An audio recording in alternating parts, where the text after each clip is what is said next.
Okay, tactic two, mindset and study skills. We have a lot to go over here. So this is why I told you guys, make sure you have a pen and pencil, okay? This is the gold.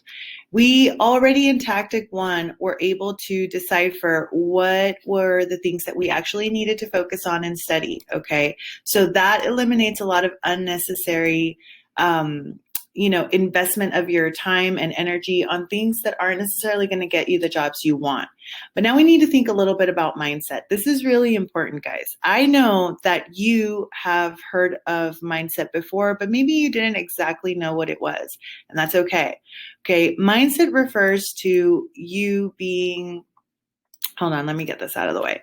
Mindset refers to you being open and able to really hone in on your possibility for growth. Now, growth mindset in particular is your understanding of the ability that you have to change, okay, to grow. Sometimes people have this false belief that they are already molded and defined. And I assure you, you are not. Some of the things that I hear all the time is, I'm just really not good at math, okay? You cannot define yourself as somebody that's good at math and then expect to succeed, because that's going to be an underlying belief that you have that's going to be getting in your way. So be very mindful of the things that you're saying, thinking, and doing. You have to be in control. You have to be aware, because they do affect you. They will have a direct impact on your results. Remember, we already know what we're studying, so we're training with purpose. We know we're not wasting our time. I also need you guys to think of your why. Why do you want to join the armed forces? Is it because you want a better life for your family? Is it because you want to make more money, have better career opportunities, you want to travel, whatever it is, make sure you have a visual image of it. In my office, I keep a little bit of a mural of all the things that I have accomplished, the things that I want to keep accomplishing. I have pictures of my family, my daughter, things that motivate me. I also have a poster my dad gave me that says, it's hard to beat somebody who doesn't give up. And so every time that I'm not feeling in state, I take a look at them and I stand up and I remind myself and I get a little pumped up and I look at them closely, and I know that that's going to help me get back in state. Bring your body to the state you want to be. A lot of times we're expecting to just get pumped up mentally. The reality is your body has a big factor in it. So make sure you go hug somebody that, is being supportive of you in this moment, that you take a look at that house you want to buy with your VA loan once it gets done, actually get yourself pumped up in the moment. And if it at all possible, I highly recommend having a visual, a picture, even if it's as a bookmark within your book, in your notebook, at the desk that you're working at, something that keeps reminding you of that why. It's important to stay motivated. Remember, guys, you have a plan. You do.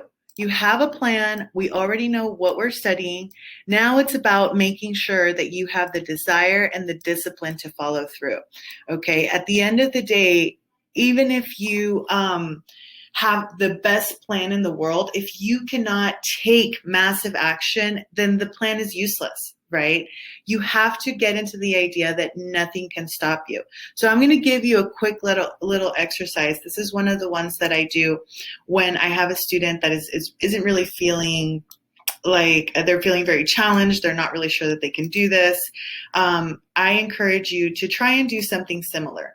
So one of the things I hear often is, for instance, I was never good at math.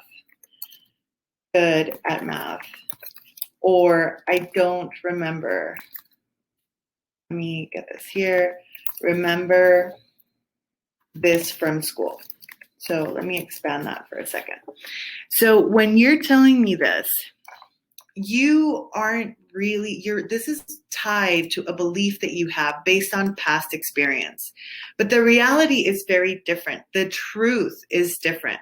Okay, if you're really honest with yourself, the reality is probably more along the lines of when you were in high school, you weren't 100% focused on math.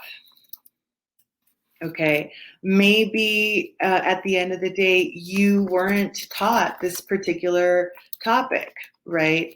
There are different levels of math classes, or maybe the curriculum didn't include this particular thing. I had a student who told me, to help them with the ASVAB, the math knowledge section, and there were systems in there. And I had to be honest with you, I wasn't taught systems in high school. I learned systems until I was in college. The curriculum has changed from the time that I was in high school till now.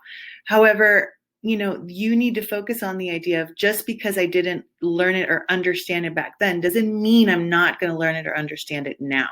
So you have to be able to separate what you were thinking originally with what the real truth is. You need to give yourself the benefit of the doubt.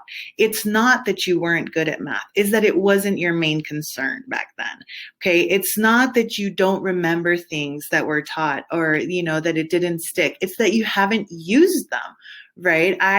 If you ask me right now to do certain levels of calculus, I haven't done that calculus in a long time, and it doesn't mean that I couldn't do it. It just means I need to repractice it. So you need to make sure that you're making these adjustments, because your truths have to give you the benefit of the doubt in order to give you half a chance at scoring this. If you don't, those underlying thoughts end up becoming your excuses. Okay, oh, I wasn't good at math. I'm just too busy.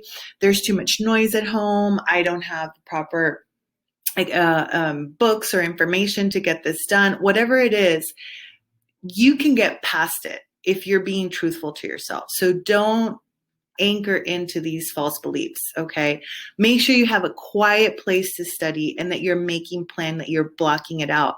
The reason I tell you this is because it's been proven and accepted scientifically that we cannot focus on more than one thing at once. Yes, people can multitask. I'm not saying that they can't. I can chew gum and walk at the same time, but keep in mind that those tasks don't really require me to focus. When I'm trying to learn something, I can only focus on one thing at a time. So if you're one of those people that's like, no, I really do learn better, like the TV doesn't bother me while I'm studying, I guarantee you that you're going to have gaps in your study if you're not making that effort to give yourself the opportunity to focus 100%. Make sure that someone is helping you stay accountable. What I mean by that is have a friend, have a family member, just kind of remind you to stay on task. Like, hey, did you do your practice today? Tell me a little bit about what you learned. Ask them for that help. Okay. At the end of the day, we are our strongest when we're supporting each other and asking for help. So at the end of the day, I want you guys to make sure you have somebody that you're relying on this. You could always join our Facebook group and, we can be your accountability system. But if you have somebody that's constantly, especially somebody that motivates you, somebody that's part of your why, that would be fantastic. Keep your why in mind, right? That's another thing that I want you guys to keep, that little picture, that little face, and make sure you stay pumped and get excited before you study. I cannot stress this enough.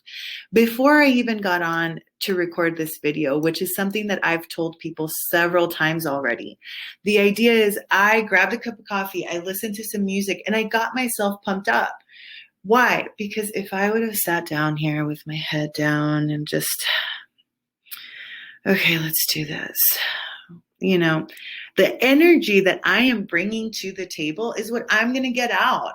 You cannot sit down and study because you have to. No, you really need to sit down excited about the idea that you're about to knock that skill out. You're going to knock it out of the park. That skill is not going to be a problem for you anymore. And let yourself get happy about it, because that level of excitement is going to increase retention and long-term memory, which we're going to talk about over here in a bit. So mindset is everything, people. Okay, if task 1 was creating a map for where we're going to go, task 2 is getting the energy, the attitude, the equipment ready, setting the stage to actually get started. And trust me, progress is happiness. The second that you feel you're making progress and getting closer to that goal, you are not even going to need to psych yourself up anymore. It's going to be a very natural excitement. One of my favorite quotes, Jim Quick is a master in helping people learn, and it's particularly people that have certain learning disabilities. And so I've taken seminars, read books, everything, and I'm sure that he didn't coin this quote, but he's the one I heard it from, and I love it. It says, if you fight for your limitations, you get to keep them. So if you're that person that says, man, I would love to ace my ASVAB, but, and you have that but just ready, like, but I'm just so tired at the end of the day, but I'm just, never finding the time really, but I just don't get it. So if you're that person that's going to put effort and fight into the things that are holding you back, you're going to get to keep the results of people that have those excuses, right? I invite you to do the opposite. I want you to fight for how you can break through. I want you to honestly say, you know what? I'm so tired at the end of the day normally, but right now, because I'm so pumped to get this out of the way, because I'm so pumped to learn this skill and for it to not be a hindrance for me anymore, I am ready. I'm good. I'm going to sit down. I'm going to blow this out of the water. I want you to be that person that says time, I'm just going to get up 30 minutes earlier every day. I can do it. Or I'm going to sacrifice some Netflix time, whatever it is. There is a way to step away from those limitations if you really look for it. So that in mind, let's talk about studying, right? This is why you're here. Okay. How do I study? How do I ace this test, Anna? I honestly feel that this is one of the things that, we sometimes have a hard time accepting. I've been a teacher for a very long time, close to 20 years. And I will tell you something. I know for a fact that in schools, the way things work is there's no kind way to say it. And I mean no disrespect to any of my colleagues or to the work that I did for several years. But this is an information dump, okay?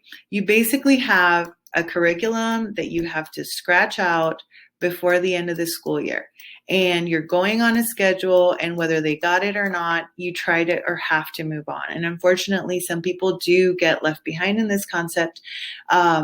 But it's the only way to make sure that the class as a whole is trying to check these things off their list.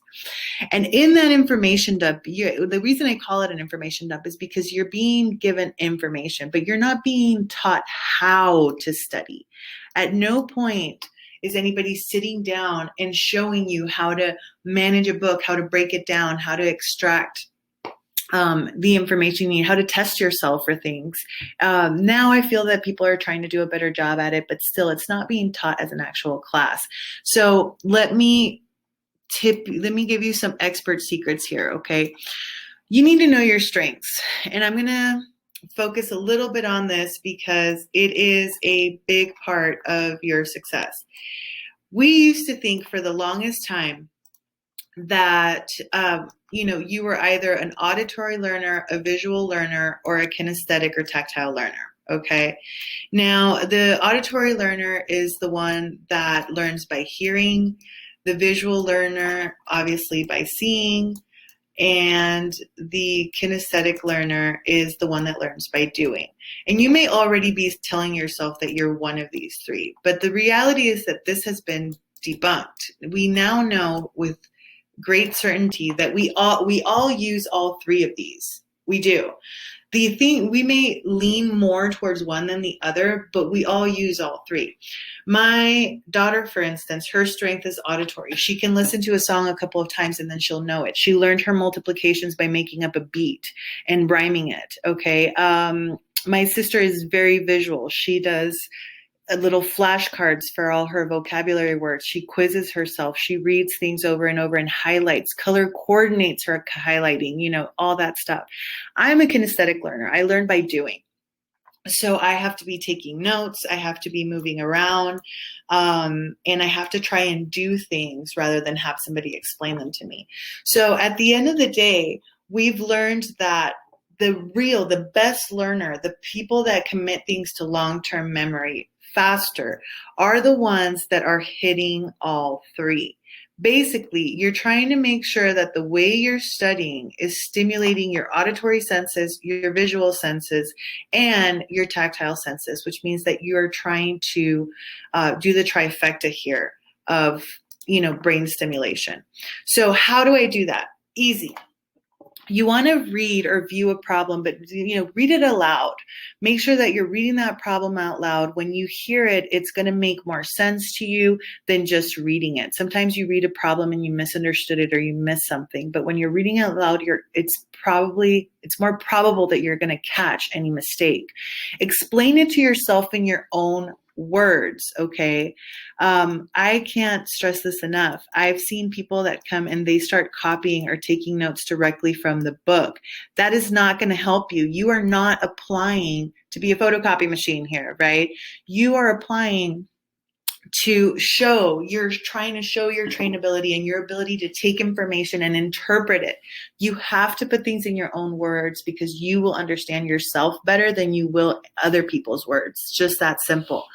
Take notes on how to solve the problem. Let's say that you're multiplying fractions, or you're dividing fractions. You can do like step 1 is, I set the fractions side by side. Step 2, I flip the second one. Right? And step 3, I multiply across.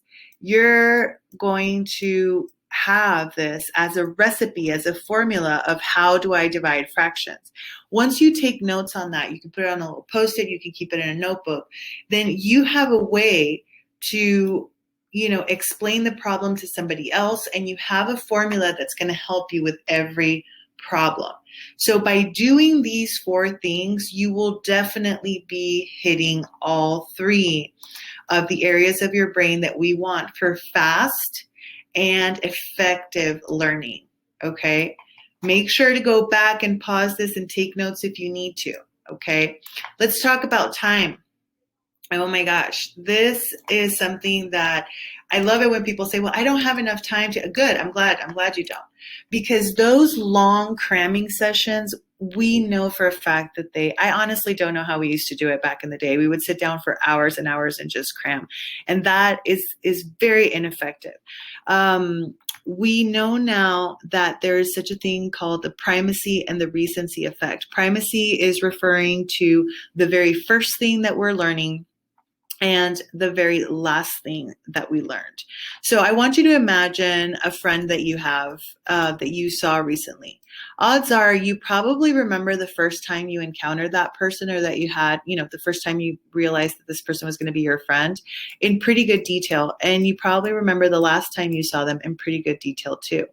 But all the times in between are probably a little blurred, whether it's the dates, whether it's what somebody said, what they were wearing, probably a little blurred, okay? The more time goes by, the more things start to dip down into unimportant details that our long-term memory doesn't really want. We want to stay over on this side of things, okay? So what I invite you guys to do is, and I'll give you take no notes right now. Don't take notes. I'll give you an example. If I tell you the numbers 4, 5, 6, what was the first number? 4, right? What was the last number? 6. What was the middle number? 5. Pretty easy, right? But if I come and tell you, okay, next, 4, 5, 6, 7, 8, 9, 0, 2, 3, 4, 6, 7, 8, 9. What was the first number? 4. What was the last number? 9. Pretty easy. But if I asked you to tell me the middle number, you're probably not sure which one it is. So here's the idea that I want for you. Instead of taking these long 1-hour cramming sessions and just starting and never stopping, I want you to take intentional breaks, okay? So that means that this hour, we're going to divide it into 3 20-minute sessions. Now, if you're like me, if I stop doing something, I lose momentum. It just doesn't work for me. I get distracted and I don't come back. So these breaks need to be short and to the point, literally like 2-minute breaks, whether it's that you throw out another song, do jumping jacks, sit-ups, get up, go to the restroom, go get water. Those are all ways to take a break. I just need you to take a long enough break to reset your brain, right? So that the dip doesn't get below this, okay? We have to be able to break these sections up. So what you can do is be intentional about it. We want to make sure that that we're hitting more recency and primacy effect points and not letting the dip go down. Okay, I'll come back up here in a second to show you a little more. So make sure that you're taking breaks, that you're staying hydrated. Okay, when I tell you do jumping jacks, jam out to a song, push-ups, whatever it is for your breaks, it's because we want oxygen in our brain. That just helps with memory as well. Okay, so at the end of the day, you need to make sure that you're staying hydrated, you're drinking enough water, and that you're getting yourself a little physically pumped up, because that circulation to the brain also helps.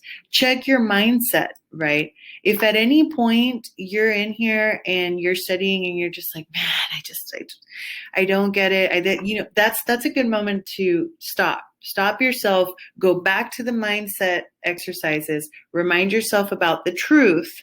Okay. Take a little physical break from where you are and come back. You need to make sure that you're staying pumped, that you're staying motivated.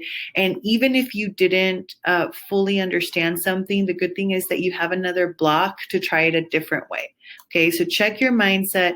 Make sure you're repeating these strategies, right? Because consistency is key for success here. Now, the last thing I will say about this is that you want to make sure that you're focusing on one thing at a time. Why do I say this? Okay, these breaks that you're doing, I don't necessarily want you to divide them into, let me go ahead and bring this up. I don't want you to go ahead and say, oh, I want this to be math knowledge, this is going to be word knowledge, and this is going to be assembling objects. No, that's not what I mean by break it up. Not at all. What I want you to do actually is I want you to think of one thing. Remember the focus, the 100% focus. Think of one skill that you are particularly focusing on today. Let's say that you are doing percentages, okay? You're doing math knowledge and you're working on percentages. So the first thing you're going to do here is you are going to convert percentages into fractions, okay? Then you're going to come over here and you are going to do, I'm going to do decimals into percentages, okay?